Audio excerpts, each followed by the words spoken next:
Okay, the Balance Dataslate is out. We've waited for it. We have. Since June. We have. It's been a long time coming, and the brand new Warhammer 40k Balance Dataslate is now out. And myself and Michael are going to be talking through our thoughts on the Balance Dataslate, along with how it's going to impact you. So this is literally hot off the press. Yep. We've done our analysis of what we think are the biggest winners, losers, and maybe those ones that got through the net without too much changes. There were a few. Yep. And it's going to be really interesting to see how basically the meta in terms of a competitive environment might change. Yeah. And also potentially what this might mean for you at home if you're a more casual player. Whether you're just going to your local club, maybe your FL local, friendly gaming store, whatever it might be, or maybe you play a little bit more narratively, depending on obviously if you use the balance update. So we're going to try and cover all those aspects. Now, like with any of our live streams, if you have any questions, now is the time to get them in. Myself and Michael here are live until this needs to end. Yes. There's no time cap. We will answer all of your questions. Myself and Michael are just getting ready for a tournament tomorrow down in Southampton, which we are very much looking forward to. So let's get straight into this. The Balance Dataslate, a lot of it is geared around the current win rates of armies, right? That's right. We've seen a fair few articles over the past few months, Meta Watch basically from Warhammer Official, and they've covered the win rates of factions over the course of the game. Yeah. I know we saw one from LGT, which we both attended, and they've sort of given us one as well with their recent article about the Balance Dataslate. Yeah. So we've got a bunch of win rates. That's it, yeah. Now, what we want to do is we'll talk about each one and maybe where we think the factions are. Yeah. But also perhaps if there's any maybe slightly better ways to measure or additional ways perhaps to measure a faction's success. Yeah, that's it. Because obviously, I'm just going to kind of put this to a place where we can kind of see this. This is essentially the win rates, and as you can probably see there at the top are the biggest offenders who are winning majority of those games. Now, obviously, when it comes to win rates, although this data is probably taken from a lot of different tournaments, using different apps like BCP, where we can start to look at all this kind of stuff, it really does become quite interesting because obviously win rates will show, I think, a lot of the picture. Yes. But I don't know if it's going to show all of the picture. And I think that's where maybe a couple of things already, I'm seeing a few things in the comments here, people a little bit upset. Yeah. But look, we're going to try and keep this positive, and we are going to make sure as well that you leave this video or leave this live stream feeling like, okay, there's still play, there's still hope, and also we can embrace change. All right. And that's what this is all about. So yes, this helps to some degree. The win rates and things, but we can also cover some of those other aspects which you do need to make sure you are mindful of as well. All right, so we'll kind of refer back to this at some sort of points if needed. All right, but this is where a lot of these changes are currently kind of coming from. All right, and we'll review that in a little bit later. So, Michael, let's have a little look at the first one. So, already the comments are steaming in. I'm just going to pick out a couple of these. Steven says, I don't go on Reddit anymore. I agree completely with you. I'm not a fan. It's extremely toxic in my opinion of it anyway, in some of the interactions I've had. So I too tend to stay away. Okay, cool. So we got some people. Necrons probably could have got a bit of a bigger slap. Yeah, I probably could agree with you that there. Yeah. Okay, so let's go over it. Let's put you all out of your misery. So the biggest changes then. Let's cover those. First of all, we've got the biggest offender, which is Tyranids. And obviously, Michael, you are a Tyranid player. I am. So there's two changes here when it comes to Tyranids. Yeah. The first one essentially says, I'm going to read it out for you. Amend the first bullet point of the Leviathan High Fleet adaptation. Yep. Synaptic control to each time an attack is made against a synapse monster under this adaptation, and modified wound roll of 3+, always fails, irrespective of abilities, etc. Now, correct me if I'm wrong, I believe this said before, synapse unit. Yeah, just synapse units. And the effect there is on the warriors. Yes. And also the venom Zoanthropes. Zoanthropes, yeah, Zoanthropes. some sort of throbe. Yeah, the neurothrope, of course, as well, being the character. Right. Synapse guy. Because they're not monsters. That's right. And the parasite of Mortrex, he's not a monster either. Okay, so they've basically lost now transhuman. That's right. So this, I actually think, is a fantastic change of the game. Agreed. Needed. Because when you look at a lot of the competitive builds out there, why wouldn't you take Leviathan? Why wouldn't you have just all these, like, because warriors are so good. Yeah. They're really point efficient. They do a huge amount of work for you. And now I think this opens up a much more balanced viewpoint as a NID player. Agreed. I'm coaching one of our guys, John, at the minute. And I was like, look, it's just kind of boring in my opinion. It's like non-interactive. Yeah.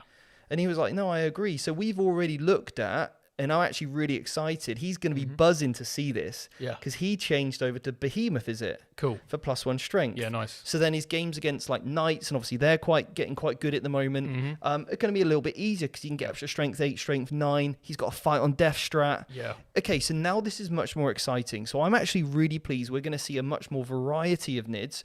You played at BAO, and obviously you came second. You did incredible there. What did you take? Yeah, I took Hydra. I didn't have a single. Well, I had 3 warriors in the whole list. Yeah. And I played against a lot of Leviathan, and this was pre-nerf. Yeah. As well, and having to deal with that synapse was an absolute nightmare. It really is. Yeah. And I think having this change actually opens up a weakness in the Tyranid army. Yeah. They're only toughness 5. Yeah. So being able to wound them better just suddenly changes the game completely. It was one of the frustrations I had as a Blood Angel player. Like my entire army +1 to wound. What's the point? Yeah. I just don't get it. No. So now all of a sudden my army is not effective at all against this faction, which is a real problem. And when that's kind of what we want to avoid, because if you're a casual player, let's say I play Blood Angels, and you're my friend. We're going to pretend, Michael. We'll pretend that we're friends. Just pretend for now. Yeah. And you play NIDs. It's really difficult, Steve. I'm sorry. You can't do it? I can't. I don't think I can. We can't do it. Let's just say we're strangers, but we regularly play. Okay, we regularly play. Okay, cool. And you play Leviathan NIDs every single week. Yeah. And I'm just like, my Blood Angels are rubbish. Because I'm not seeing all the other armies. Because I think for a lot of people at home, I remember what it was like for me. I had the one person I just used to play against all the time. Yeah. Yeah, and absolutely. if they've got that hard counter to your army, it's not a nice feeling because I'm just going to get bored and burnt out, and you're going to be like, well, this is a bit easy. Yeah, well, I mean, that's how I usually react when I play you anyway. But of course, the thing is, even with groups of like 4 people, it doesn't matter how nice the guy is that's playing the Leviathan. There's lovely players out there playing NIDs, but when you play a game that you can't do much in, and you have to do it over and over again, you just keep losing, or you just keep like not quite getting there. It gets really frustrating. Yeah. So we'll cover the second change of NIDs, and then we'll go into the live stream. If you've got any questions, super chat them in. I know the chat's going wild at the minute, which is awesome to see so many of you discussing what your biggest winners and losers. So keep them coming in. But if you do have a specific question for us, do super chat that in, as it really helps us here at the channel anyway, continually to do this kind of content. So the second bullet point, amend the first bullet point on the Reaper Obliterax.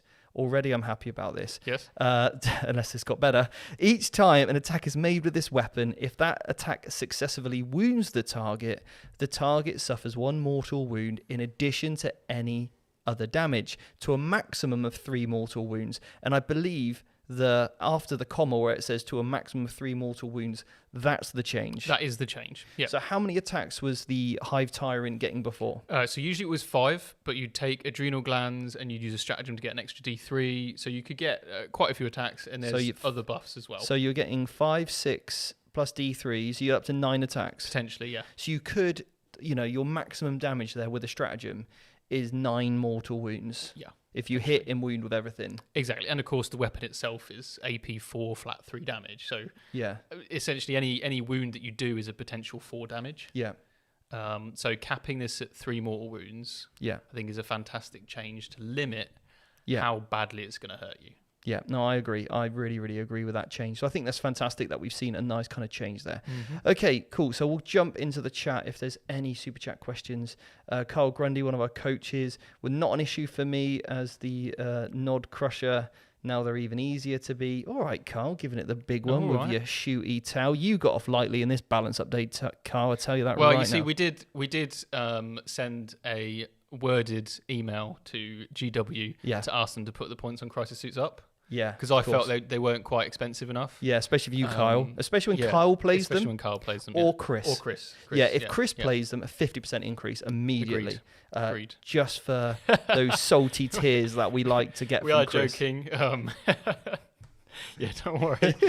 I do want to roll back really quickly to the Tyranids thing. Yeah. Because there is a niche, slight nuance with how they've changed those rules. So as it stands for Leviathan, you get like a mini transhuman on units that aren't synapse. Right. Now, that's still going to be in effect. It's the second bullet point. It's not changed. So all your little Gribblies, your Hormagaunts, etc., are still going to get mini transhumans. They can't be wounded on anything better than a 2. Yeah. Or better than a 3, rather.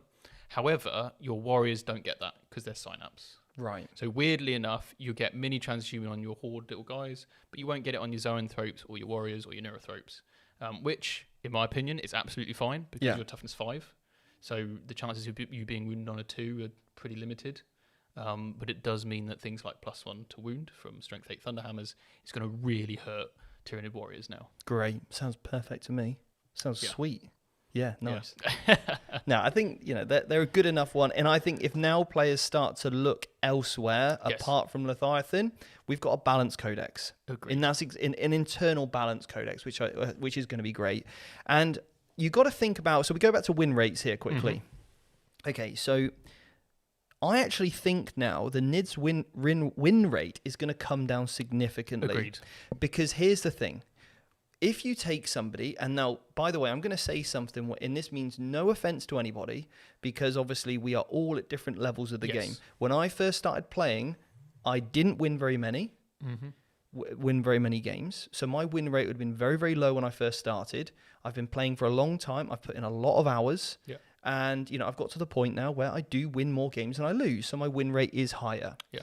So this is no disrespect to anybody at all. No. If you are a newer player, and averagely your win rate should probably be lower based on the experience that you have in the game, then therefore, as soon as you put an army on the table like Leviathan and your opponent simply cannot kill it because of dice rolls, or they don't have the tools to deal with an army that is only wounded on a 4+, all of a sudden you are essentially getting a win rate higher than you may already, or higher than maybe you should already. Okay? Yeah, agreed.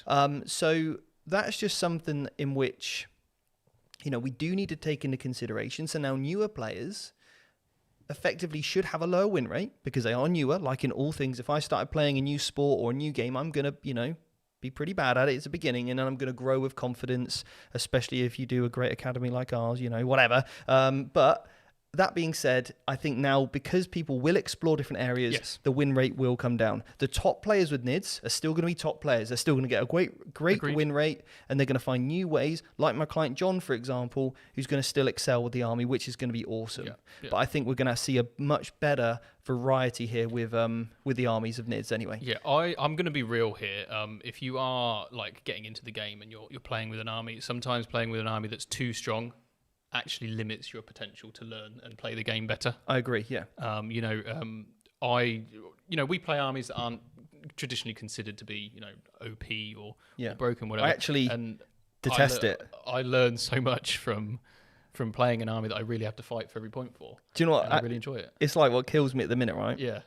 I've been working behind the scenes really hard on my 30K version of Emperor's Children. Yeah, and they're beautiful. And they're looking really nice. Like, it's taken me a long time to paint this army. Yeah. In between painting everything else. And now all of a sudden everyone else is jumping on the Emperor's Children bandwagon. I didn't want to take them this weekend. Yeah. Just because I don't want to be seen as like a meta chaser. But I've been painting this army for months. Yeah. And the only reason why I didn't take them to, some of the other events before LGT was I just wanted to try and convincingly win the Blessed Blood Angel player in the UK, and I had to take Blood Angels for a certain period of time in order to achieve that. Yeah. So it does hurt me slightly that I'm now playing an army that's considered good. Anyway, so look, we're going to move on. Unless there's any, I don't think there's any super chats for the time being. So we're going to move on swiftly to the next change. Okay, cool. Somebody's just commented the Marine change is laughable. We'll come on to that, come actually. On to it. We'll come on to that. Yeah. So Harlequin's up next. You go through this and I'll go over the impact. All right, then. So Harlequins changed the second bullet point of the Blaze of Light Zenith characterization to the following. Each time a unit with this characterization makes a normal move or advances in your movement phase, in your following shooting phase, that unit counts as having remained stationary. This does not apply if that unit is embarked in a transport. Now, correct me if I'm wrong, that last bit there I think is the most significant and the change. Yeah, it absolutely is, yeah. So remember, Light Zenith had already got a slight nerf, in which the range and where you couldn't be hit on a 1, 2, or 3 had changed. Yeah. Okay, so that's remaining. Yeah. This is now a change to that second bullet point. And I am really happy with this change. Yeah. Because I think the Light Zenith is the most commonly played. It is. Probably the most abusive. Yes. Because especially, for example, as a combat army, you need to kill the transport first in combat, the troops get out, and then they kill you. Yeah. And it's a nice way of changing up that Zenith, because we don't see a huge amount of, I came on the scene playing Dark, loved playing Dark Harlequins. Yep. I've recently moved over to Twilight. We've seen me play that on Battle Reports recently, really enjoyed that, and I'm building up that collection as well. But I actually think now, bringing the light into play, bikes are still awesome. Yeah. The Void Weavers are still incredible and so powerful still for their points. Yep. The transports, still amazing. Still good, yeah. But what this stops now is you can, for example, at the LGT, this is how much this game now changes for me. Yeah. I played against Harlequins game 1, beautiful army, great opponent. We had an awesome game. Moved over with 4 Star Weavers, touched the terrain, opened it all up, and turn 1, I kid you not, I lost 6 Sanguinary Guard, 5 Death Company, Dante, my Sanguinary Priest, Sanguinary Ancient. He had to kill everything, which he did, and then got through all of my characters because of all the fusion pistols and neuro pistols and everything. Yeah. Luckily, I was smart enough to fall on Fury my unit backwards in my own deployment zone behind a terrain. Otherwise, I would have lost them as well. Yeah. Because he started overkilling and started putting shots elsewhere. That stops that. Yeah, it does. Those boats can come over, and I'll lose a unit or two, but I'm not now going to lose all of my characters. That's right. So straight away, the significant impact of that is now I have play. And that was a super tight game between me and my opponent, and I managed to pull off one play to just make it the win go to me. But it was devastating. And he asked me, should I have done anything differently? I said, no, you did exactly the right thing. And I don't know many people would have come back from that. So that this does stop the fusion spam, the neuro pistol spam in the boats, moving 22 inches, still shooting you, and then also in a really durable transport with lucky dice and the rest of it. So I actually really like this change. I think it's subtle enough, because if you nerf the troop or if you nerf the transport specifically, it then affects Dark and also Twilight, which then makes those factions slightly, because they're not durable at all. No. It makes them a little bit more unplayable then as well. So I think, again, we'll start to see that win rate come down. But, Harlequins have really strong secondaries. The secondaries, I think, are probably the biggest thing pulling the win rates up, because their secondaries are quite, achievable with behind enemy lines, deadly performance. But if we think about deadly performance, you've got to kill 2 units in the shooting phase. Now, that's going to become a lot more difficult now. It is, when you can't use your fusion pistols and also your neuro pistols. Yeah, you're going to have to engage in the other parts of that secondary, exactly. Yeah, so that is going to make that a little bit harder. And I think we're going to start to see that win rate from Harlequins drop slightly. And maybe Harlequin players move to other different sedates. Which would be nice cool to see. It really would, to see. I really like this change, because so it's, in short, basically the guys with the pistols in the boats, if the boat advances, they can't fire their pistols. Yeah. Which is great.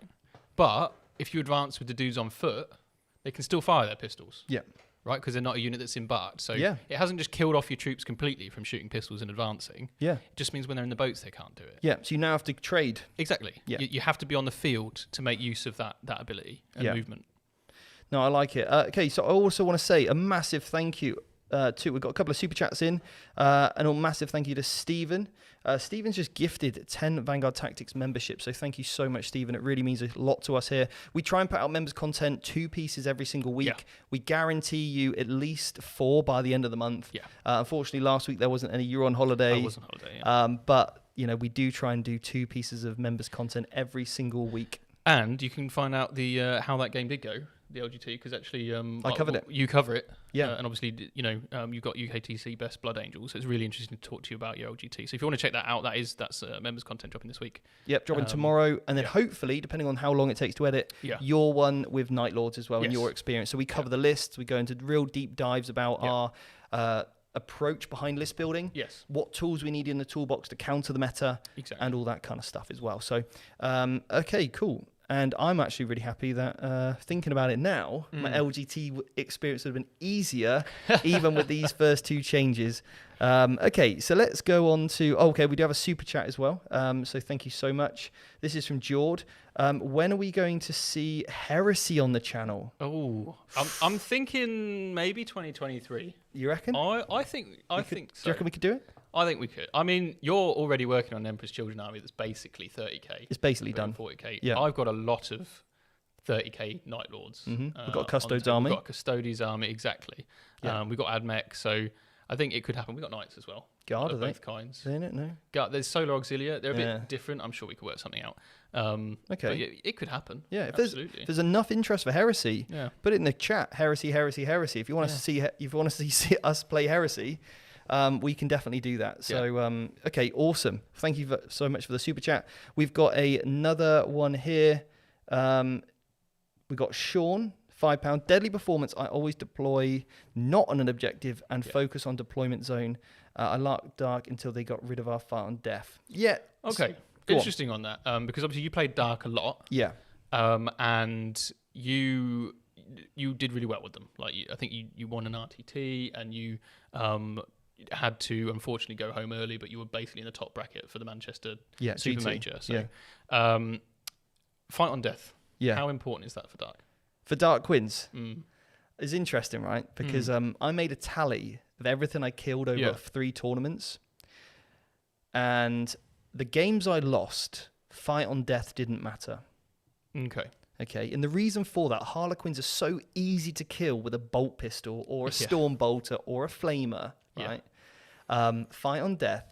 So fight on death means nothing for your transports because they're terrible. Yeah. Yes, it's okay for your troop, but you got to think about the Harlequin army. It gets out of a transport, it charges something, it kills it, and then you shoot it and it dies. It's a trading game. Fight on death now is actually, or the change to fight on death for Harlequins specifically, is a buff. I'm inclined to agree. I mean, let's say I've put my Custodes Dreadnought or my Tyranid Carnifex or Hive Tyrant and I've charged 5 of your dudes. Your fight on death's going to do nothing. Absolutely nothing. Because you're wounding on 6s. But when you kill 10 of my models and I do 5 mortal wounds back to you, that's meaningful. That is meaningful. What's also meaningful is I can charge you, do some damage. Yeah. You now kill me, and I do more mortal wounds to you. That's true. So actually, the dark change, ironically, was a buff. I think it was a buff as well. So don't look past it. Yeah. Okay, cool. Anyway, so hopefully, Sean, that gives you some sort of some sort of I don't know, positivity about, maybe taking the Dark Quins back out for a spin. Jason, welcome to being a captain, Jason. Thank you so much for doing that. Honestly, it really means a huge amount to us when people do become a member of the channel. You also get access to our Discord, and you can ask your questions today for the podcast and stuff, the competitive 40k show that we have. Anyway, look, I want to say a massive thank you to all of you who are here, 229 of you current viewers. If you're there, hit that like button, and it really makes us just reach more people with these videos and helps the channel grow. So next up then, we're going to have the Adeptus Astartes. You play Deathwatch, I play Blood Angels. We both love the Space Marines. We do. And this is a 1 bullet point change. Okay.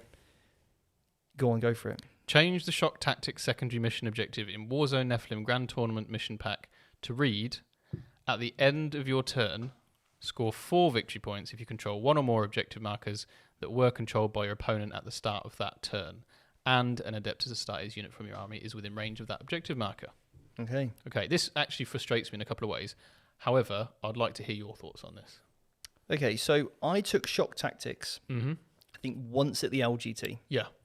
And I didn't really... It's a Battlefield Supremacy secondary, right? Yeah. So the change here, I actually really like. Yes. Because you often don't get Shock Tactics turn 1. No. Especially if you go first. Okay. And because the issue is it had to be controlled by your opponent. Yeah.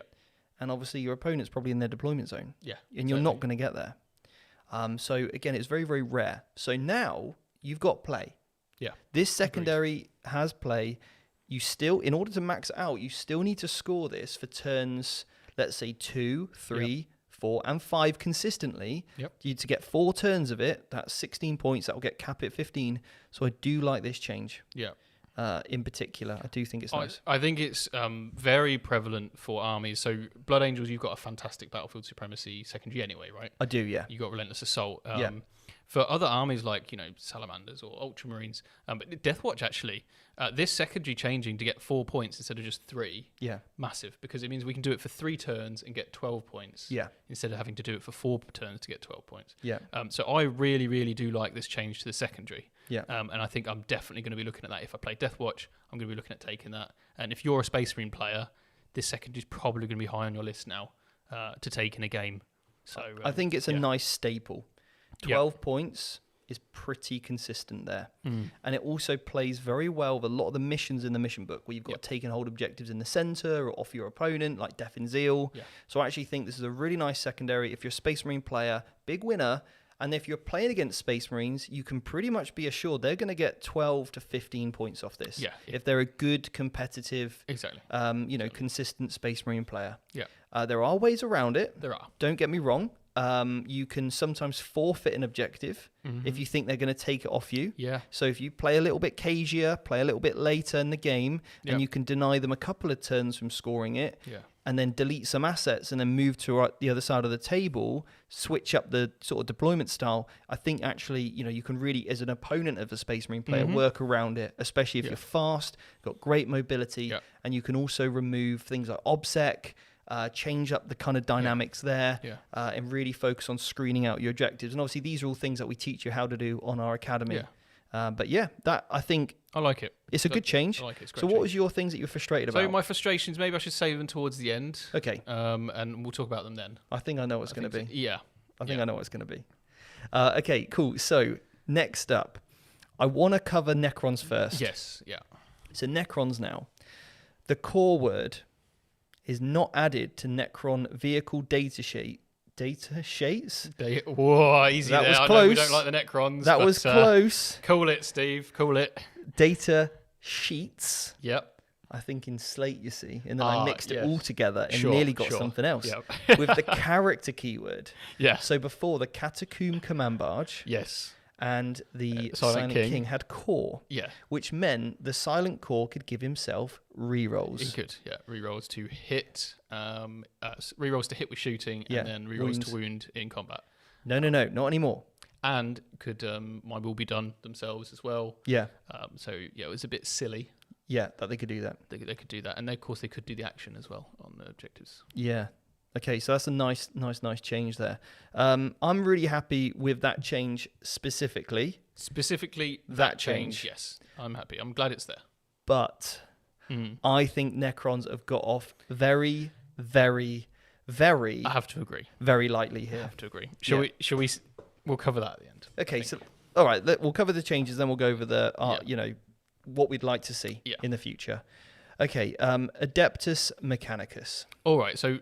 Directly from the changes, the biggest winners, I think. Yeah, I think this is a huge winner. Winners, okay, which I actually hate. So I've got, I'm not a huge fan of the Adeptus Mechanicus as an army. I'll be honest. I think it just brings back bad memories. yeah, but it does. Yeah, we've got a beautiful AdMech army here, and it will be nice to see them on the table a bit more. Yeah, because I think they are a huge winner.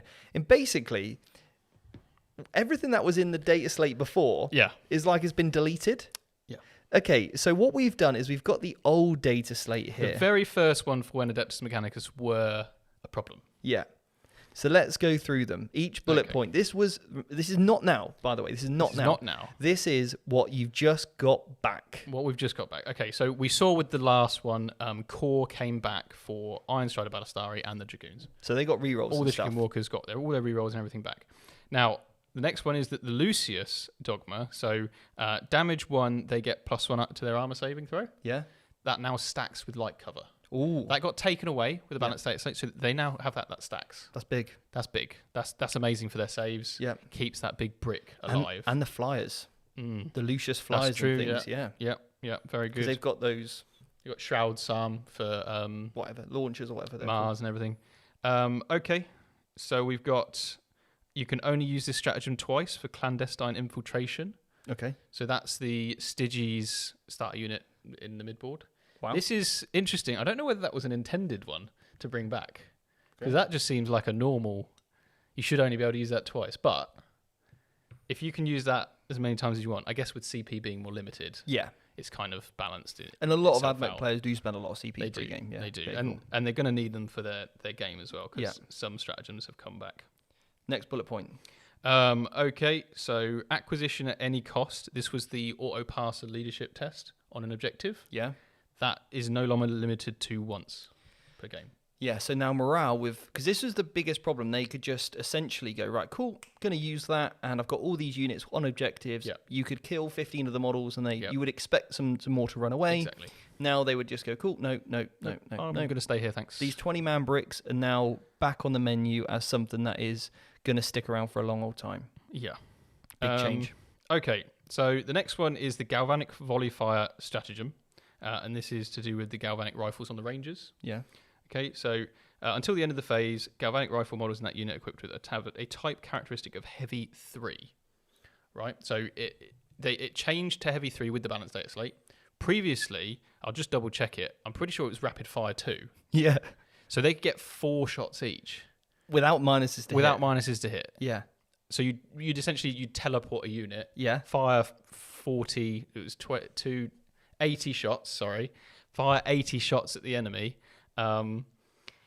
With no minus to hit or anything, and that was too powerful. Well, it's back now.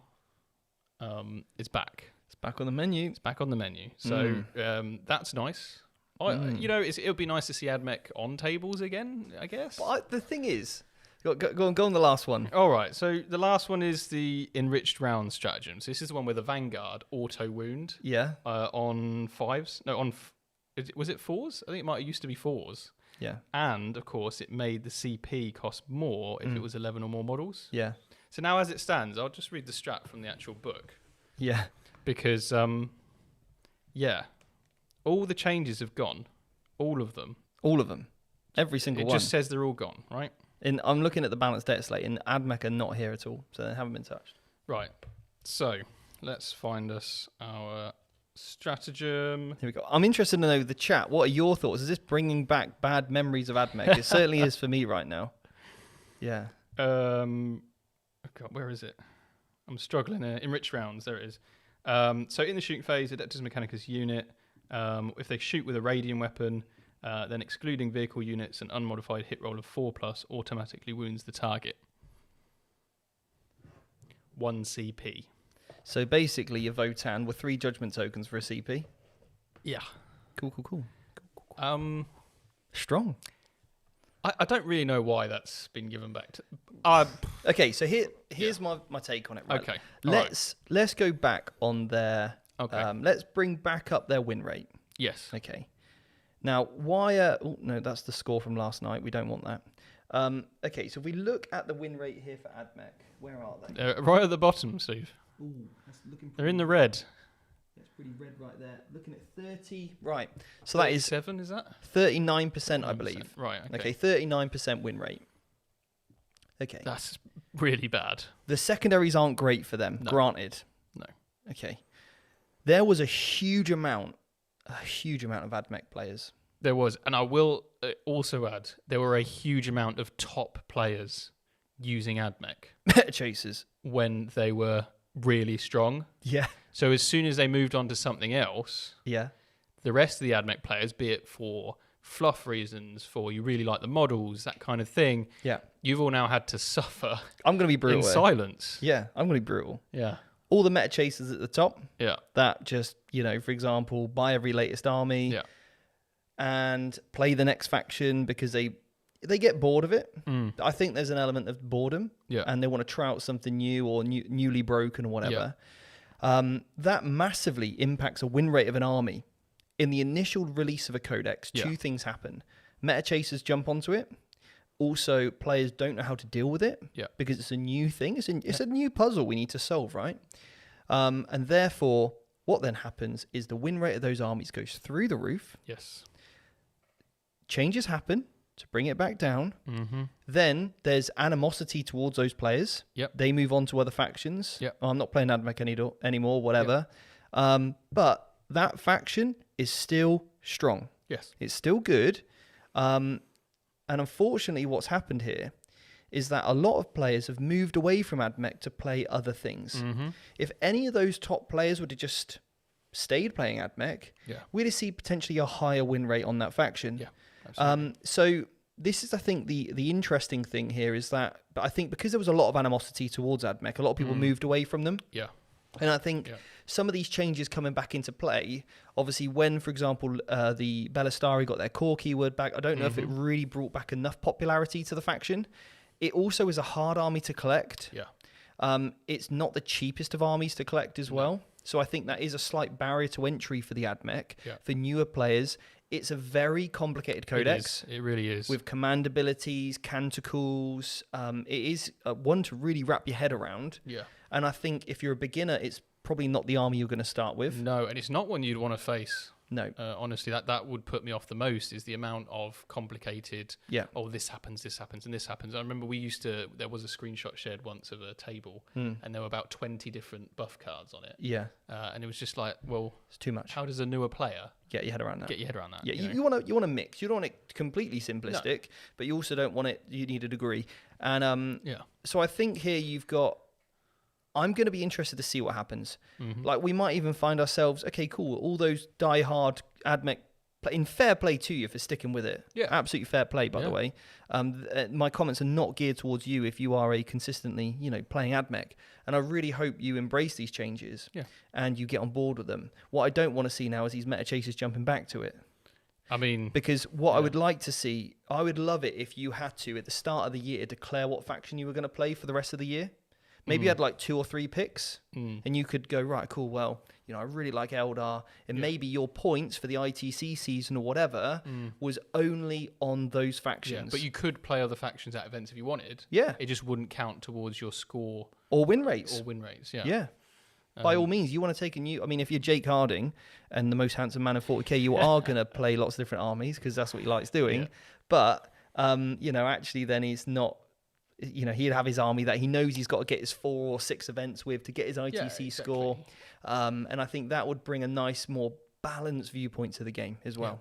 Agreed. I really do. So anyway, okay, cool. So, loads of people chatting here, which is awesome to see. And if you are new to Vanguard Tactics, we do try and do everything in the most sporting way possible. That really is something that we try and put everything on, is what's most fair and what's most balanced for both players. Do we really enjoy the game? And the more we can kind of help you with that, the better. So, It's actually funny because now, everybody that has an AdMech codex, it's actually now they can use it again. So... rejoice. Hopefully you didn't go over in pen and change all the stuff, or tear out the pages. Because you need them back. All of them back. Okay, so I think the biggest winners here are not even on the list. No, for that exact reason. So who didn't get touched? So my personal favourite or least favourite, Creations of Bile. Agreed. I am not a fan of Fight on Death overall. We know that people really hated it on Harlequins. Okay, these 1 wound, 4 pin run save, toughness 4 attacks 3. each, toughness 3 models. So having Fight on Death on a toughness 5, 3 wound, 5 attacks each, 3 up armor damage save. 2, 3 up crazy guys. It's not okay. No. And then on top of that, +1 strength and move. It's too much. It's too much. In my opinion, it's too much. So the difference with Fight on Death with Creations of Bile and Fight on Death on, for example, Harlequins, I can shoot a Harlequin and kill it with a Stormbolter. I'm going to get 4 shots. And if I'm hitting on 3s, 1 might miss. I should wound. 2 are going to wound. This 1 Stormbolter. And 1 will save and 1 will die. Cool. Okay, so a unit of 5 Terminators with Stormbolters, a pretty common, unit here. Yeah. Is going to wipe a unit of Harlequins. Yeah. Okay, you do that same amount of shots to a unit of Possessed, you kill nothing. You kill literally nothing. You actually need designated firepower to kill these units. Yeah. So, for example, the reason why this is so powerful is that, for example, a combat army like Blood Angels, I want to go in, I want to hit something, and I probably want to remove it from the table. Yes. What I don't want to happen is remove it from the table, and then they kill me in my turn, and then in their turn, they kill me again. Yes. So they get basically just 2 turns of killing you. Yeah. They get essentially 2 fight phases. Yeah. In every single battle round. I get 1. Yeah. And I'm not including things like an interrupt combat or a fight last or whatever. I'm actually talking about the just general gameplay. Yeah. They're getting double the amount of efficiencies there. Yeah. Which is a problem. And I think Creations of Baal just got off very, very lightly. Yes, very, very lightly. So I think that's a very I'm interesting one. Yeah, interesting. Yeah. And we'll see how that goes. Should we have a quick look at their win rate? So Chaos Space Marine's win rate overall, because this might be one of the areas where you're like, well, does the win rate thing reflect enough some of the issues inherent within a book? And of course, there isn't a sub-faction split here. You're at 50-50. It's 50-50, right? Yeah. Which, to the unassuming eye is perfect. Balance. Yeah, perfect balance. As all things should be. Yeah. Right? However, yeah, I think some people ran some numbers. It was like 57% win rate for Emperor's Children and Bile. Yeah. Okay, and, all right, that's quite high. Yeah. In fact, that's, reaching the levels of really high. Yeah. So I still think they should have been dealt with. Yeah, because then you've got other factions, maybe like Night Lords, no offense, unless you're playing them, or Iron Warriors. Yeah. And I don't know, Alpha Legion. I can't remember the last time I saw Alpha Legion. No. They're not getting a look in. Into, they might be at a 40% win rate. Yeah. But they're dragging those numbers down. And also, there's a lot of people out there with a Chaos Army. Yes. A lot of people. So again, there's a lot of new people playing, and Chaos are a really cool starter army. They are. I think a lot of people do start with Chaos. They look awesome. They've got these crazy spikes and skulls, and why wouldn't you start with Chaos? So again, that might drag down that win rate a little bit. Yeah. But it's the uninteractiveness of the Creations of Baal, which I think is the biggest problem. Yeah. Not even necessarily the win rate, because it's just, again, I go back to that casual game. Yeah. You play Creations of Baal. Yeah. I play Blood Angels. You win every game. Pretty much. That's going to happen. I played against Creations of Baal, played out my skin, one of the best games of 40k I think I've ever played, and I still lost. Yeah. And I was like, I don't think I made a mistake here. No. But I just had no option, no interaction. So, again, I would have loved to seen that personally change as a combat player, just to bring a little bit more interactiveness back into the game a little bit for that matchup specifically with combat on combat armies. Yeah. So if we stay on with Chaos Space Marines, there's one other thing I would like to see maybe adjusted. Okay. Maybe. Go on. I think Abaddon, he's been around. He's certainly been around, and he's been around with everybody. He's like, Legion, I help you out. Yeah. Oh, Empress Children, I help you out. Creations of Baal, you need some help. I thought you were going to make some other joke then. And then he's like, oh, you know what, Chaos Knights? You need a hand? Oh, sure. I'll come help you out as well. I'm about. Oh, look at my diary. I'm free. Yeah, I'm free. Yeah, let me book that in for you. Yeah. Okay. And there's 12 War Dog? Okay, cool. Sure. Sure. His PA must be having a nightmare. Oh, absolutely. Yeah. He's an agent of chaos. Yeah. And frankly, I'm not sure he should have Agent of Chaos. There we go. That's just me. But I think he probably needs to be resolved a little bit, because you look at characters like Guilliman and like Guilliman, Abaddon. If you could pick either one to have in your army, regardless of restrictions, Abaddon. It's Abaddon. In fact, you wouldn't even take 2 Guillimans for one Abaddon. No, I'll take Abaddon, because Abaddon could kill both Guillimans in one turn. Yeah, you definitely could. It would take more than that for 2 Guillimans to kill Abaddon. So it's like, well, you take Abaddon. You take Abaddon. You take Abaddon, right? And again, I think any time there's that, you just do it. Yeah. Like when I was looking at my Emperor's Children list for this one, I looked at all the other Emperor's Children lists and I saw Abaddon, and I was like, I'm not going to take him. No. Deliberately. No. Because I don't want to take him. No. And I've got a really nice one I've started painting, but I'm not that motivated to finish it, because I know everyone's got one. Yeah. But that's me liking to be a special snowflake. Anyway, so again, if there's any other super chat or questions, please shoot them in. We'll be interested to hear your takes. Okay. There we go. Cool. Any other questions? Okay, right. Cool. Peaches the Destroyer. Okay. £5 donation. Thank you so much. Completely missed anything what was said about Marines, but I don't think it wasn't enough. They just need a huge overhaul. Well, I mean, there's a limited amount you can do with a data slate. There is, yeah. First off, I think scoring is one of the most impactful areas of the game, obviously. Yeah. So changing one of their secondaries is really helped, I think. Yeah. Marines, Oath of Moment was basically their go-to originally, wasn't it? Yeah. I would take it all the time. I would take it. Yeah. And then they changed it slightly, so they almost halved its scoring potential, really. And then also with the new mission book, they lost Stranglehold potential because it was a really good one for them. Was holding more because the army plays very sort of defensively, cagily, and all the units want to protect each other. That's what Marines do best. They also lost While We Stand We Fight, which was another really common one for Space Marine players. There became more 5 objective missions where banners wasn't a go-to, and engaging all fronts became harder as well. So I think those changes specifically. So it is nice to see them get a little bit more love on the mission front. Agreed. Which I do agree with. I think is a great change. But again, like you said, if you start to change too much, you get in the realms of just utter complications. So I think it's simple and subtle enough to have a little bit of an impact on the game. And hopefully we'll just start to see Space Marine players get a little bit of a bump there as well. Hopefully we'll see the win rate go up a little with those. Okay, so we've covered what we thought was our biggest winner was obviously Creations of Bile. Okay, what is another big winner of this book or this balance update? They are on the list. Necrons. Okay, and why do we think they're a big winner? Well, what was winning the games for Necrons wasn't having core on the Silent King. No. It wasn't having core on a command barge. It was basically being objective secured. Yes.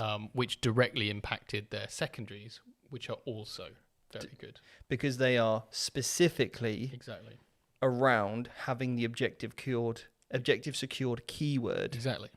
So it's a very mono route that a lot of people take with Necrons. It's pre-game move, objective secured, and they are essentially scoring secondaries far too quickly and far too fast. Yes, they've got a couple of hard matchups. And, yes, there's probably a lot of diehard Necron players out there that don't do that, and they want to go for their main dynasty, which is awesome, and credit to you. Absolutely. And hopefully, those changes, if they would have got changed to maybe removing some of the objectives secured, would have had more people play some of those other dynasties where objective secured isn't the one main go-to, because they've got some really good objective secured units anyway. Like Bricks of Warriors are still really hard to deal with now because not many people are actually taking the weaponaries to deal with it. A lot of people are taking weaponaries to deal with things like Possessed, Knights that are a big problem for a lot of armies. So the game's become a little bit more elite killing rather than just horde killing, and actually putting a horde in the meta would be interesting. Like the Silver Tide, loads of objective secured models, big bricks. Would be quite an interesting way to see Necrons actually play, rather than like loads of little MSU bitty things that all pre-game move, like some Scarabs here, some Orphean Destroyers there. It's like it doesn't really look and feel like an army because it's just so many little pieces of it.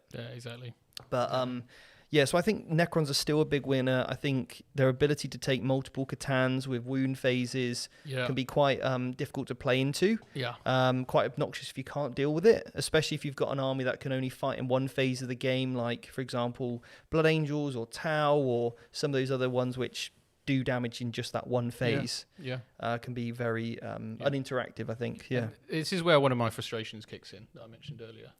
So with the Adeptus Societies, they've changed a secondary. They've changed a secondary in the Nephilim book. And I think everybody knows that the Necron secondaries were just scoring a bit too much. Okay, and I feel like it shouldn't have been that difficult to just say capped at 12 or something, even something minimal. A light touch is fine, but just capping a secondary or something like that, just to help out a little. Cap it or remove a point off it per turn or something. I don't know. Max it, like how many you can score in a turn. But again, like if we think about the win rate here, like Necrons, you might look at it and go, well, they're okay. But you look at the LGT, we got to the 4 in like game 4. Yeah. And it was like Necron versus Necron, Necron versus Necron, Necron versus Recron. I played Necrons at game 3. Yeah. There was a point where all the tables were pretty much every other one was Necrons. Yes. And that's a problem. It is a problem. But then you might also see, because Necrons were in Indomitus box, they're a very good starter army. They are. Easy to build, easy to access, easily painted. Yeah. So easily, like the barrier to entry to put Necrons on the table is so low. Yeah. So therefore, it's a fantastic beginner army. And as I mentioned earlier, that will start to pull that win rate down slightly. It was one of the earlier codexes as well that, you know, was good at the time, but as now codexes have, you know, moved on a little bit, maybe some of their tricks have been a little bit outshone potentially as new kind of like creative rules writing comes up for different factions, which happens, that's process, which is fine. But I don't know if the win rate reflects everything with Necrons, because I do feel like some people just don't feel like they've got a game against Necrons because their secondaries score too quickly. Yeah, agreed. But we're going to have to work around it. We're going to have to find ways to come up with content for you at home, how to beat Necrons, how to stop them scoring secondaries. And, you know, we'll try and do our utmost, especially on the members' content to do that. We've got a members' content, actually, about how to beat Necrons. And as it stands, it's basically still relevant. Yeah. So if you are concerned about playing against Necrons and how to combat their secondaries, definitely check that out in our members' content. Yeah. Because it comes from personal experience and dealing with Necrons. I played them 5th round at the LGT. Yeah. You played them 3rd round? Yeah. Yeah, and we won our games. But they were tough. hard. It was really hard. Suit you real hard, But we made plays, and that's something you can learn from our videos. And that's exactly what we want to help you do. Look, there's no point being negative, toxic, moaning about it. All we can do here is work the problem, remain positive, keep working the problem, new challenges to solve or old challenges to keep solving, and refine how we're going to change them. Hopefully we can still continually provide you a value on how to do that as well. Exactly. So you don't feel lost without a plan against some of these factions. Yeah. I've certainly had to adapt to beating creations of bile, and I'm just going to have to continually do so. Yeah. I'm going to have to, you know, continually counter Necrons. Yeah. But now, Synapse Warriors, that's become a little bit, that's a burden. A bit easier, exactly. That's one off the shoulder I don't need to necessarily worry so much about. Yeah. So I do think, Bile, Necrons, big winners. Sisters have got off quite well, because again... unchanged. Yeah, but they do die quickly. They do. And they don't have that huge amount of pre-game moves, so I think they're kind of at maybe a slightly more healthier win rate, but we are only seeing like a lot of bloody rows. Yeah. But I think that's because of Armor of Contempt more so than anything else. Yeah. Really kind of bringing up those numbers. Yeah. Stephen said, oh, by the way, Stephen, again, thanks so much for your very generous giving those memberships to people earlier. Really, really appreciate that. Okay, what have we got here? Any sort of questions from the chat you want to pick out? So surprising Tau didn't get touched. What do we think about Tau and the Balance Dataslate? What's their win rate? We got their win rate to have a quick look at. So Tau did quite well at the LGT, didn't they? Very well, yeah. So you ended up playing Nassim, who came second. Yeah. So they smashed their way. However, they're at 50%. 50%. Yeah. However, I think they've been affected to the point that you have to go into a very specific build in order to be extremely successful with them, rather than just being successful through playing them well and just playing what you want to use. Right? Yeah. And there's a lot of people with Tau armies that, you know, they are very appealing. I like Tau as well. They look cool. They look really, really cool. But if you don't play that specific build, you're not going to do as well. And as a result, you bring that win percentage down. Yeah. And I think the planes are they're insane. Very good. They are absolutely insane. But points aren't, you can't really change the rules on those. No. Because I think one of the biggest problems with those planes is that you can bomb and fly off the table. Yeah. Which is a core rulebook change, not a faction specific data slate. All right. Tau Necrons, you get it, Steve. Data slate change. Yes. That would be a core rulebook change. Yeah. So that's obviously not going to happen. No. So then what else do you change? Well, do you limit how many mortal wounds it does? Maybe you give it a cap. Yeah. maybe, but it's not just the mortal wounds, it's also the amount of guns it's got. It's basically a fighter with some bombs as a bonus, really. And it's very cheap. It's very cheap. And the fact that you can put it back into strat reserve if you don't go first makes it very, very survivable. So I think probably the only real fix for that is probably points.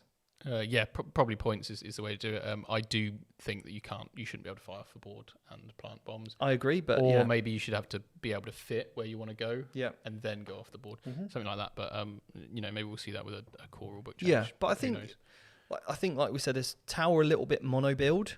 So those people that just want to put their other units on the table, probably aren't having the most success with it. So you've kind of got like two extremes probably with the army. Yeah, agreed. And then as soon as Tau run into an army like Necrons, they just lose that game. Well, exactly. Because they can't score quick enough. No. And especially if they've got obsec. They don't have enough obsec, and if they don't have enough, well, they can't kill Catans.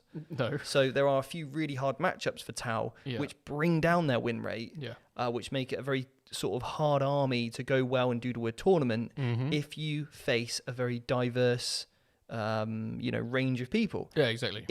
And I think a lot of the luck in the game, especially from a competitive standpoint at a tournament, the luck is not in the dice rolls. The luck is in what faction you pair at what time on what mission. That is literally the luck of the draw. If there's any luck in the game, it's exactly that. Yeah, I personally think Tower okay at the moment. I think that bomber thing is something you have to look at. And it's unfortunate because they're such a skewed army. They're all shooting and stuff. So balancing them is either a push too hard. It's a very fine line between making them effective on the table for everybody and making them too strong for some people. And also, like, Tau at the LGT is very strong because of the terrain layouts. Yes. Tau at this next event we're going to, with the terrain layouts being different, and the terrain just being different, is night and day. Yeah. So Tau at the LGT Tau have a higher win rate than maybe they will at the weekend.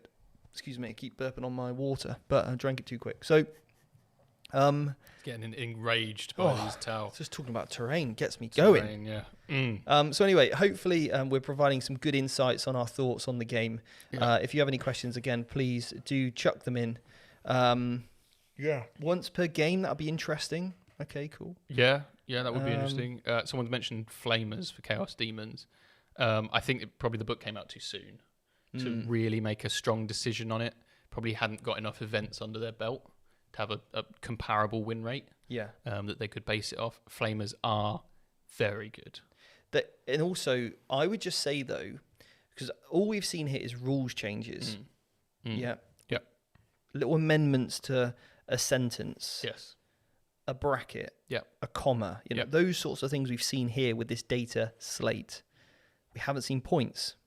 Points were done in June. Points were done in January, I think. I think that, that's right, I think. And I think Games Workshop have always consistently done that. Flamers are just point efficient. Yes. There's nothing in their rules that really make them, because they've got a stat line and they've got a profile, and that's what's making them very, very point efficient. Yes. Yeah. So point efficiency basically with them, and there's not really a lot you can do in a data slate about that. And thankfully the rest of the Chaos Demons Codex is okay. They're not like breaking the realms of Tyranids and stuff with their high win rates. So that's okay. So any other kind of changes we'd have, I suppose, if we had to pick out the biggest winner, obviously Creations of Bile, in my opinion. Yeah, I think so, yeah. Biggest loot, and other than AdMech. AdMech, Necrons, obviously. Yeah, it's really tight between those three. Necrons kind of, haven't really changed. Really. But I think because they haven't changed, they're still a winner from the slate. Exactly. Okay, then we've got biggest losers. Obviously, Guard have got a low win rate. Yeah, but they've got a new book coming. Yeah. So, there's no point changing them now, right? What else we got? Votan changed recently, so they wouldn't have changed in the data slate. Thing. We talked about that a bit. It's going to be really interesting to see how the Votan shake out. Yeah. I've been trying to look at different army lists and army builds, and I'm not really getting much for my points. No. And I know their secondaries and their potential on the table is slightly weaker. I think with Votann, what we're going to see is some very extreme builds, like we've seen with Tau. We're going to see like a build. I think it's going to work because it can score the secondaries okay, and it will do damage. And then apart from that, I don't know if we'll see a huge amount of variety. I'd love to be wrong, and I'd love Votann to come in at like a 50% win rate. You know, not completely impossible to play against. Not completely like overwhelming as well. So I don't know. Be interesting to see how that shakes out. But we need more data. We need all the rest of the models out. We do. And we need a good few months of seeing what that actually looks like. So we've got some consistent numbers to go off. I'm trying to think of other losers. I think Genestealer Cult probably could have done with. I know there are some lists that are doing really well, that are spamming lots of the Atalan Jackals and bikes and stuff. But other than that, I'm not seeing a huge amount of stuff. I'm not 100% on what you could change because I haven't played them in a while. But I think they could do with something. Because again, if it was coming out in a balanced data slate, it'd need like a rule mechanic change. Rather than necessarily like a point adjustment or whatever. But you know, it could have had like core or something on core on Genestealers or something. Or on Aberrants. Aberrants, I don't know if they're core. They're not. No. I don't know if Jake's here, but he'll know. Maybe some of those things. I think Sisters are fine. I think they're exactly, they're good where they are. They're good where they are. You know, their secondary is obviously very good. Eldar, they're okay. Eldar, Inari, with the right build, I think they're doing well. Ben Jones is doing really well with his Inari. I think the only issue with Inari is that their secondary play is terrible because they don't get either the Harlequins or the Eldar secondaries. Course. So that's something that would have been quite nice maybe for them just to get access to. Just to make that feel like an army that you have play with secondaries. Problem is that's an FAQ thing, isn't it? So they'd have to do it for the book rather than in a data slate. So hopefully they do sort that out for them. Thousand Sons and Death Guard, I think, are all right. Same with Grey Knights. They kind of sit in that middle camp of, they're doing okay. They haven't really been nerfed in any way. Obviously, they've only had a few little buffs here and there of Armor of Contempt, Death Guard getting weapons for free in the past. So obviously, they've still got all of that. What have we got on our win rates? What are the ones at the bottom? Do you know, I'm going to open up the for us anyway so we can see here what it is. Okay, so we've got Dark Angels right at the bottom with a 45% win rate. I think they lost a lot of favour because they lost Stranglehold.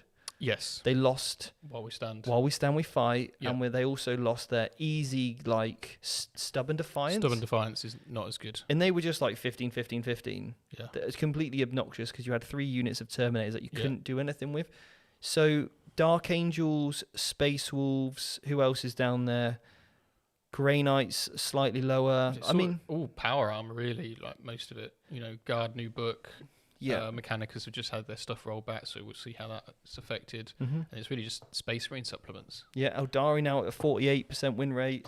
Blood Angels 48%. Thousand Sons 49%. Orcs. Interesting to see Orcs at around that 50% mark. Yeah, it's interesting. I think they've got very good secondaries. So I think that's probably what's keeping them in the game. But in a world, the harsh world of Armor of Contempt and lots of other things, it can be difficult as an Orc player. But then you look at Dark Angels, and I know Jack from VT did extremely well. He won a GT with his Dark Angels. Jay from VT as well. He went 4-1 at LGT with his Dark Angels. So there's some nice builds in there in the top hands UKTC as well. He won the number one for that. So, but they are very, very good players. They are, and it's nice to see them sticking to their faction and showing that you can still do well. Exactly. Hopefully, I've shown you can still do well with Blood Angels, although their win rate might be under that 50% averagely. It's good to see Orcs there. Dracaria I still think are strong. They're a good little book. Great MSU trading units, and then any of those armies that seem to be creeping up a little bit too high there. Chaos Demons are fresh. Which will probably come down as like the meta chasers that jump on demons. We'll probably jump off it, and then we'll probably see that win rate come down. If I was kind of preemptively speaking. Chaos Knights, Imperial Knights, just above that 50%. Very swingy army. They are. The thing is that the Imperial Knights, so I played them twice at LGT. And I played them before a lot. And Andrew Bourbon, who's part of VT as well, plays them a lot. He knows them very well. Imperial Knights are an interesting one. They are an army that a lot of people just can't interact with. And I feel like that's only because they've got this one build, an army of renown, that is very, very good compared to anything else. I remember going to my local club and you have to ask if you had to bring a knight. You're not bringing a knight, are you? I remember those days, You're bringing a knight? Yeah. Whoa. Well, I don't want to play against you. Can you not bring the knight? You cannot bring a knight. Yeah. I'm bringing a knight and 9 armigers. Sorry, what? Yeah, imagine that back in the day. Back in the day, yeah. Jeez. Like you said, it can be, I think for those casual players, you're rocking up to a game. Yeah. And you bring a knight army and your opponent's not prepared for it, or they don't have what we class as like a tournament-ready balance list where it can cope with these armies. Yeah. And I'm not encouraging you to list tailor. Like, there's nothing worse than saying to your opponent, I'm going to bring knights. And they go, cool. You see it in the forum, playing knights at the weekend. What's a good army to take? Or what's good loadouts? And someone goes, melter guns. And you go, cool. How many melter guns can I take on my list? 26. Cool. Yeah. Next week, playing orcs, guys. What's good to take? Burst cannons. Cool. I'll take those. Yes. Look, we don't want that. No. But we do want games to be interactive. And like you said, the -1 damage, can't be hit on a 1, 2, or 3 on some of them. So I actually think we're going to see Imperial Knights win rates go up. Yes. I think we will start to see that. Yep. Custodes, 53%. Now that might seem surprising to some people, right? Because they lost a lot. Objectives secured. They've lost a fair few things. The rerolls thing every turn. Yeah. Thank God. And how are they still doing all right? I think because again, it's a nice army to start with. Yeah. For a new player, and I do think therefore newer players playing with Custodes may have a slightly higher win rate than they might if they're playing Eldar, which is extremely punishing if you don't, play it well, because the army is just tough to kill. It is, yeah. I remember playing against a GT a couple of GTs ago. Lovely opponent with playing against Custodes.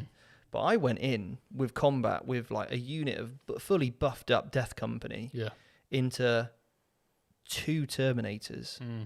And I took, a full unit of Power Fists I had, not Thunderhammers. And I just did 2 wounds to each. Because they were 2 separate Terminators. Yeah, jeez. And I kind of split my attacks to go, 2 guys that way, 3 guys this way. Yeah. And if they just make 4-ups... Yeah, exactly. There's nothing you can do. There's nothing you can do about it. Yeah. And they've got a lot of wounds. Yeah. So volume of fire doesn't really help. No. Like it does against Harlequins or something, where the 4-ups are swingy, but you put enough shots in, they'll go down. Yeah. Because if you've got low AP weapons, then they're on a 2+ save. So that doesn't really work. No. Because you need the high AP to take them to the 4-up, which then those guns and weapons are more selective anyway, and they're rarer, and they certainly don't come in volume. Yeah. Because normally it's like volume's king in certain situations, like against Harlequins. Yep. Because a las cannon's just as good as killing you as essentially a bolt gun to some degree. Yeah, 100%. So I do think the Custodes win rate there is an interesting one. I don't think Custodes are as flavorful as they potentially used to be. No. And I don't know if how many there's a few builds popping up like full dreadnoughts and stuff, which again are just a bit obnoxious to play into. It's more like a stat check. Yeah. If you can't kill it, you're probably going to lose. Yeah. Have to agree. But it's interesting to know what you do with Custodes, because if you give them a buff, then do they all of a sudden start creeping up into that 50, 55, 58 win rate? So, interesting. Interesting to see that Sisters at a 54% win rate, and so are Necrons. Yeah. Necrons got changed, but not the Sisters. Yeah. I think so. They said in the article that it was an unwanted interaction. Yeah. So they just wanted to get rid of that. But I don't know if it still feels strange to me that they're not going to change something that's a 54%. I think as long as it sticks between a 45 and a 55, right? There's some sort of degree of variance there, right? And like Ynnari are probably just got out of being touched there. But I think with Ynnari, it's a very niche army. It is a very niche army, and some of the best players in the world, like Ben Jones, who's an amazing Eldari player, looks at it and goes, "This is cool. This is fun. There's tricks here." Yeah. But even at Ben's, there are some matchups he cannot deal with. Yeah. So I don't know if it's very appealing for new players, but in the hands of a skillful pilot that are consistently going to do well anyway, because they're a skillful pilot. Yeah. You give Ben any army, and he'll go 4-1 it in a tournament more often than not. I think to even play an Ynnari, you've got to have a certain skill level, because they're so complicated with mixing all of the different Eldar factions that most of the field that is running an RE are those very high caliber players. Exactly, and that's what's doing so well with them. So maybe what they need to do is nerf the players, not Yanari. Yeah, nerf the player handicap system. Yeah. Sorry, Ben Jones, we're handicapping you, mate. Yeah. So if you're playing Stephen Box, you get to start with plus 20 VPs. Yeah. Cool. Yeah. Sounds good. That sounds fair. Brilliant. Yeah. Maybe I just roll a dice with just goes up to 5s. Oh, and I like this. And I've got 2 1s on it. But you don't roll 6s anyway. Well, exactly. That's what I'm not worried. I guess it doesn't matter. Yeah. Just putting a change in that wouldn't affect me anyway. That's fine. Yeah. Roll my 5-sided dice. Yeah. We've put our logo on the 6s of our dice. I've never seen them. I'm telling the guys like who printed them, like, did you even put them on there? Well, actually, Steve walked in once and he looked at the wall and was like, "What's that?" I'm like, "Steve, that's our logo." Yeah. It's on all our dice. And he's like, "Never seen it." "Oh, really? Don't know what that is." Anyway, look, I think we've probably rabbited on long enough now. Yeah. But I just want to say a massive thank you to so many of you in the chat here, 281 of you joining us live. So thank you so much. Remember to hit that like button as well if you haven't done so already. It really helps us out. And if you haven't subscribed to the channel, please consider it. We will try and keep you updated of our balanced viewpoint on the game and, helping the game feel, positive, productive, and something that we can really enjoy spending time together playing this awesome game. So thank you, Games Workshop, for also taking the time to make sure the balance date was done. Yeah, I mean, there was a time there weren't any. Yeah. I mean, you go back a couple of years and you were just stuck with it. So I can't be more appreciative for Games Workshop for doing the balance update. It really does mean a lot. Already, I feel better going to tournaments now. Yeah, well, I don't have to worry too much about NIDs now. I can actually play a game into them. Yep. And I won't now know the Silent King won't be getting all the rerolls against me. Yeah. Yeah, exactly. So it makes him a little bit less scary. Yeah. And maybe we'll see less of them on the table. Who knows? We might. But aside from that, I think on the whole, thank you, awesome. You're an incredible community, and we'll see you on our next videos. Remember, we live stream our games every single Wednesday night, UK time at 7 o'clock. So if you haven't joined us for a live stream, please do. Had a little bit of lag last night. We did. But as you can see, I've already sorted out some of the streaming settings, and it's already looking much cleaner for you. But anyway, we'll see you next week for our next live on Wednesday night, and we'll have the AdMech on. Would you think AdMech versus NIDs? Ooh, that sounds quite interesting to me. AdMech versus NIDs. Let us know in the comments what you want us to see after this balance update. You vote, you decide, and we'll run it. Yeah. See you later. Take care. See ya.